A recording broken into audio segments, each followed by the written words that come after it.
Queria que você fizesse uma análise do jogo, né, onde o Flamengo talvez tenha feito um primeiro tempo um pouco abaixo, mas na segunda etapa tentou ir para cima, tentou encontrar o gol de empate e até depois virar a partida. O que você pode falar sobre esse jogo aqui no Beira-Rio? Obrigado. Boa noite. Não, acho que é essa a diretriz. A primeira parte não foi muito bem conseguida, principalmente no jogo ofensivo. Não conseguimos ligar o jogo e tivemos algumas dificuldades em criar. Por isso, tivemos muita posse de bola, lateralizamos muito o jogo, mas em termos reais e de efetividade não o conseguimos. A segunda parte conseguimos um pouco mais de efetividade, mas não foi suficiente para aquilo que pretendíamos, que era uma vitória. Jardim, boa noite aqui. Sidão Marinda Litoral News. O Varela, na saída de campo, chegou a dizer que não é sobre o resultado, sobre os pontos. É sobre o time e a maneira de jogar.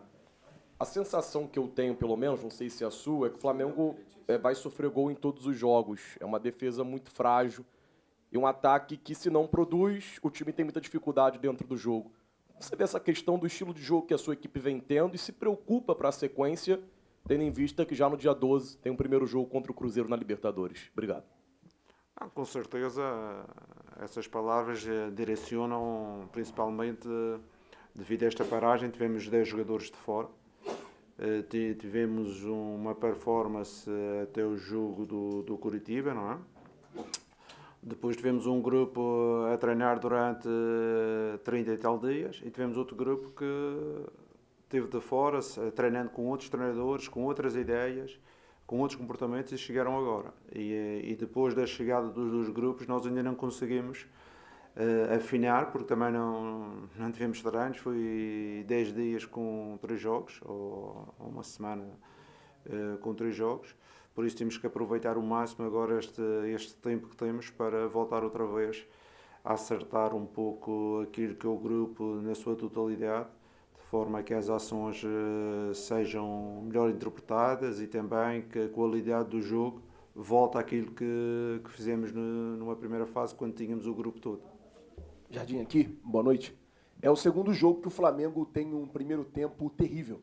Eu queria saber de você se, na sua visão, vendo a maneira que a equipe está jogando, você acha que os jogadores estão tendo dificuldade de entender o que você pede, de se enquadrar no seu modelo de jogo? Obrigado.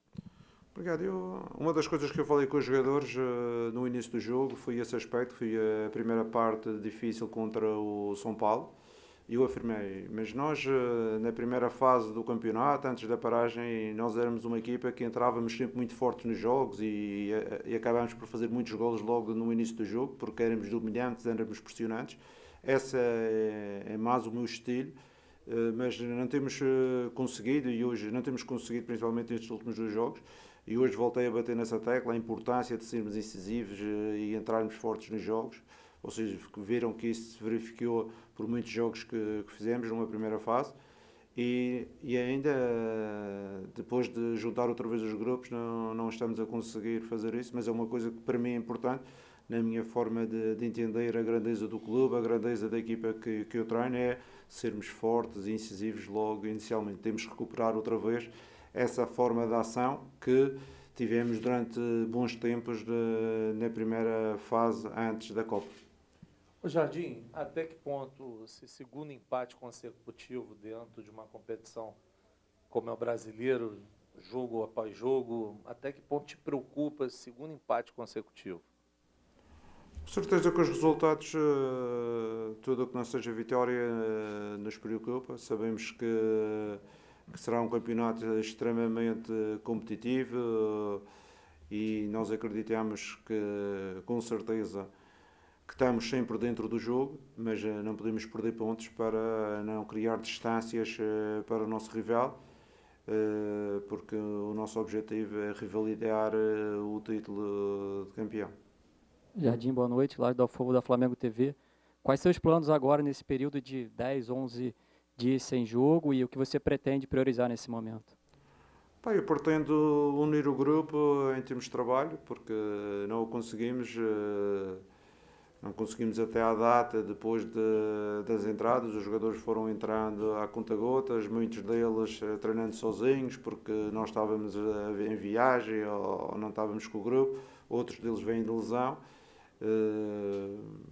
Em relação ao último, que é o Paquetá, ele em princípio também já começa com o grupo a partir deste jogo. E depois temos o grupo fechado e eu acredito que conseguimos recuperar um pouco aquele que é o nosso ADN, aquela forma de jogar que tentamos e jogamos principalmente antes da Copa. Boa noite, Jardim. Rodrigo Lima, coluna do Fla. Nesses 2 últimos jogos ficou claro aí a falta de efetividade do Flamengo e acho que no jogo contra o Inter hoje o Arrascaeta ficou até os 90 minutos, mesmo voltando de lesão. Até saiu mancando ali um pouco, ali sentindo os 90 minutos. Sem falar em nome, sem falar em jogador que está sendo especulado, mas eu queria saber de você, a prioridade que o Flamengo tem que ter nas janelas de transferência é um substituto para o Arrascaeta, um meio de campo para ajudar nessa criação? Obrigado. Eu já vos falei sobre isso, a importância de ter jogadores técnicos, jogadores com velocidade de execução na parte da frente, principalmente para estas equipas que começam a baixar os blocos e têm linhas de 5+4 e juntam os blocos ali, e nós temos de ter jogadores criativos, jogadores com velocidade, que desequilibram. Hoje só o Arrasca e o Lino pontualmente conseguiram esses movimentos, os outros jogadores não o conseguiram. Por isso é uma coisa que temos avaliado dentro do grupo e o Bote sabe a importância de termos jogadores técnicos para jogar em pequenos espaços, para criar os desequilíbrios quando os adversários colocam esta situação, que é os blocos mais fechados e pouco espaço. Jardim, boa noite. Gabriel Orfa, canal Paparazzo Rubro Negro. Jardim, o Flamengo vai se aproximando do que, pelo menos até agora, vai ser o confronto mais importante no ano, o duelo com o Cruzeiro pela Libertadores. E o Flamengo vai enfrentar o Cruzeiro vindo de um empate jogando mal contra o São Paulo, no Maracanã, um empate jogando mal contra o Internacional, aqui no Beira-Rio, e não vai jogar esse fim de semana por já ter sido eliminado da Copa do Brasil. Então, eu queria entender um pouco de você, se você acha que a sua equipe está mentalmente preparada para esse confronto contra o Cruzeiro, que pode mudar o ano do Flamengo, e também queria entender um pouco, falando do jogo de hoje, sobre a posse de bola estéreo da sua equipe, que teve mais de 70% de posse de bola e conseguiu finalizar menos que o Inter. Obrigado. Bem, vamos inverter as perguntas, acho que sim, e vocês sabem que eu não sou o grande defensor da posse de bola estéril. Eu acho que temos que ser mais efetivos. Quando criamos, temos que criar e temos que terminar as situações que criamos. Em relação à parte mental, com certeza que os jogadores sabem que estes 2 empates não era o que nós pretendíamos. Sabíamos que estas 2 equipas já tinham feito moça ao Flamengo há uns meses atrás, quando iniciou o campeonato, quer o Inter, quer o São Paulo, o Flamengo só tinha feito um ponto com estas 2 equipas. Eram adversários que já estavam bem estudados e sabíamos a mais-valia deles, e com certeza que também eles sabem que para jogar no Flamengo é preciso reagir à adversidade. E acredito que todos eles que já têm uma história no futebol vão ter capacidade de reagir à adversidade, aproveitar este período agora para trabalhar bem a equipa e aproveitar bem, trabalhar com este grupo fechado e depois ter o jogo ainda do Vitória, para depois termos a primeira mão do jogo da Libertadores.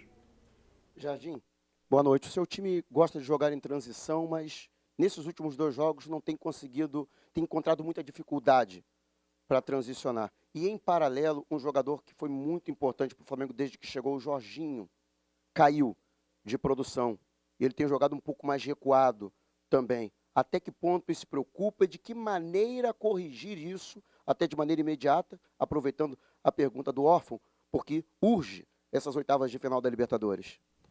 Claro, com certeza que o Jorginho não está no seu melhor momento, toda a gente sabe as suas capacidades, mas o Nico também não estava connosco, é um jogador que pode ali substituir, e ainda hoje dei um pouco de minuto, e aquele que numa fase importante também da equipa pode jogar a número 8 e é um jogador de extrema qualidade, é o Paquetá.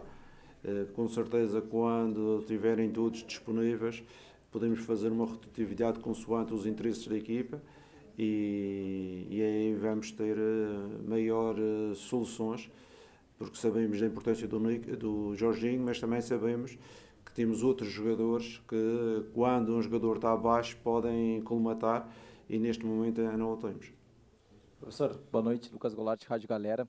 Um dos problemas do Flamengo nos últimos jogos vem sendo a pouca pressão na bola. O Flamengo consegue colocar dentro dos jogos. Por que você acredita que o Flamengo não está conseguindo pressionar tanto a bola?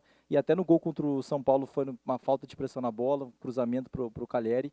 E também até em bloco alto, né? O Flamengo conseguir pressionar mais efetivamente a equipe adversária. Por que o Flamengo está tendo esse tipo de dificuldade? Obrigado. Não, é assim, quando você fala que nós temos 75% de posse de bola, é que temos a bola em nosso poder há muito tempo. Com certeza gostávamos de ser mais efetivos, já tivemos fase que éramos mais efetivos. Como já lhe disse, neste momento a equipa não está no seu melhor. Eu ando no futebol há muitos anos e na tua equipa e na sua fazedor de opinião para dar informação consoante eu quero. E dou a informação da realidade. Não estamos no nosso melhor momento e temos que reagir e temos que ser melhor na capacidade de pressão, como melhores na efetividade da construção das jogadas. Não podemos ter uma posse de bola que circula-nos a bolas e depois não temos a real efetividade na criação de remates ao gol. Professor, aqui Valéria Poçamai, RBS TV. De alguma forma, essa postura do Inter, especialmente no primeiro tempo, ela surpreendeu? E eu pergunto isso porque até o torcedor que veio hoje aqui acompanhar o Inter, né, o Inter vinha de uma sequência de 4 derrotas seguidas, né, não vinha apresentando um bom futebol e o primeiro tempo surpreendeu muito até o torcedor. A você também, a seu time de alguma forma? Obrigado. Não, porque esta equipa do Inter, como eu disse anteriormente, já mostrou também qualidade, estava num momento difícil, foi empatar ao Rio de Janeiro na primeira volta. Voltamos a empatar hoje aqui com eles e é uma equipa que estava num bom momento, mas o futebol é assim, as coisas mudam rapidamente, não há maus momentos que durem, nem há bons momentos que durem para sempre, por isso a gente tem que gerir este tipo de situações, mas com certeza que a equipa é uma equipa de qualidade.